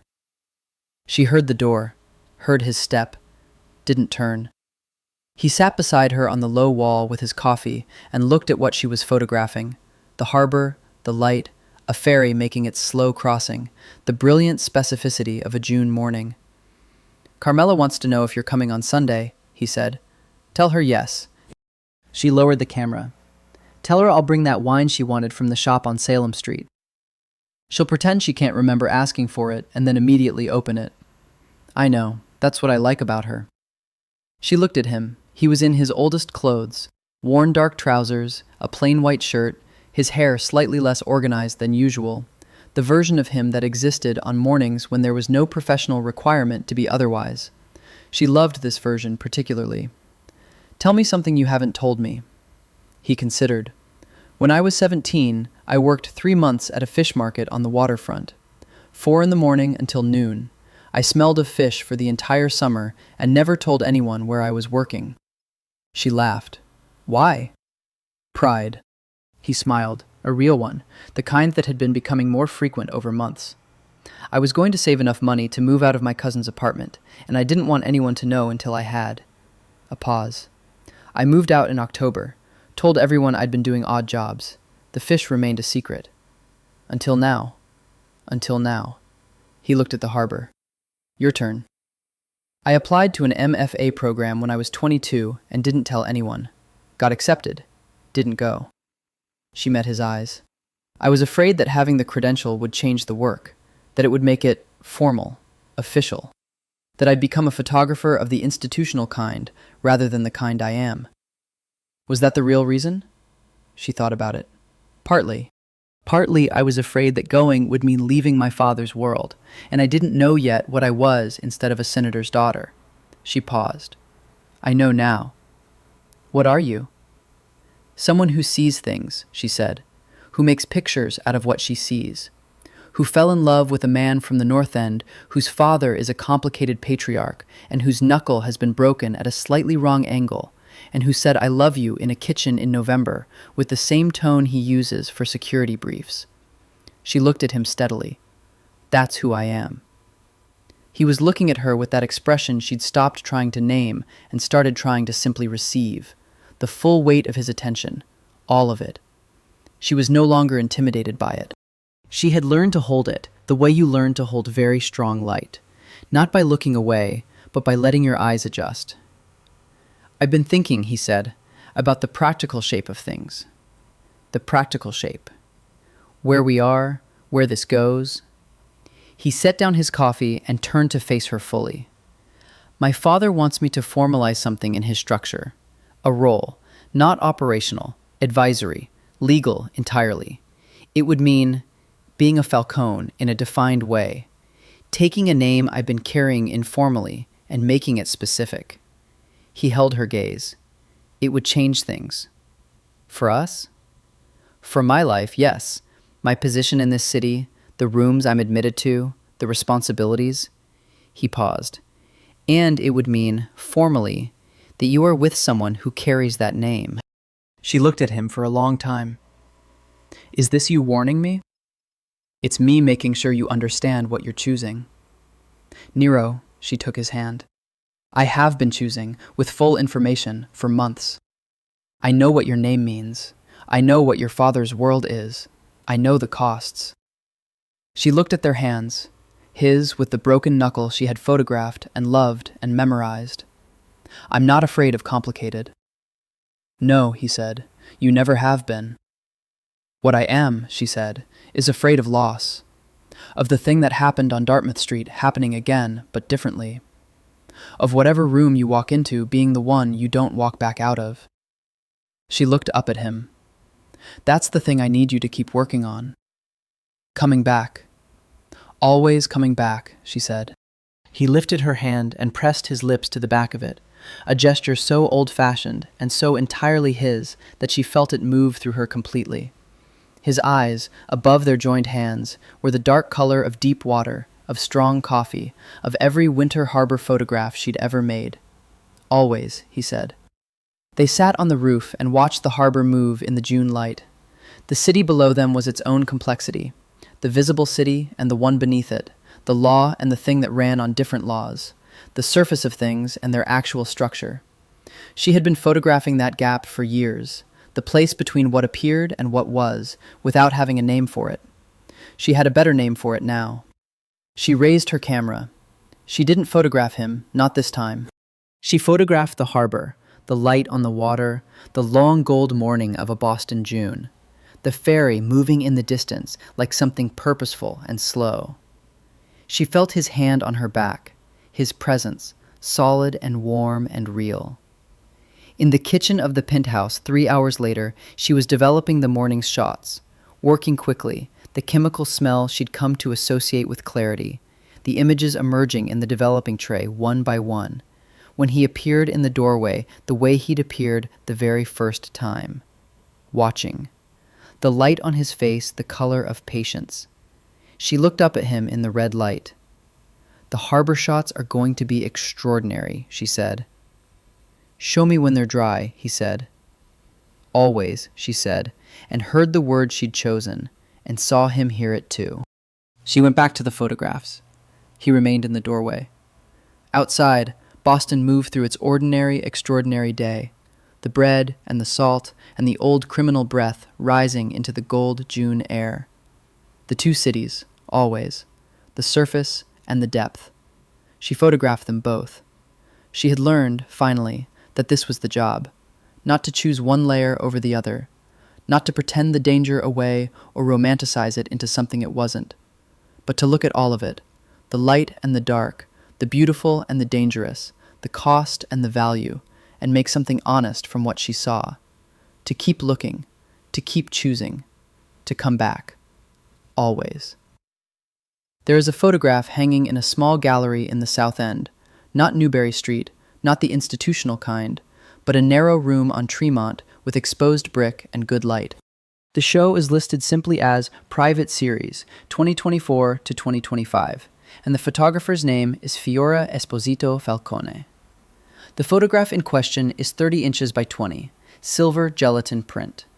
A man's profile in early morning light, turned slightly away from the camera, a coffee cup in both hands, a scar along the jaw, silver and old, the knuckle of the right index finger, broken at an angle, healed perfectly wrong.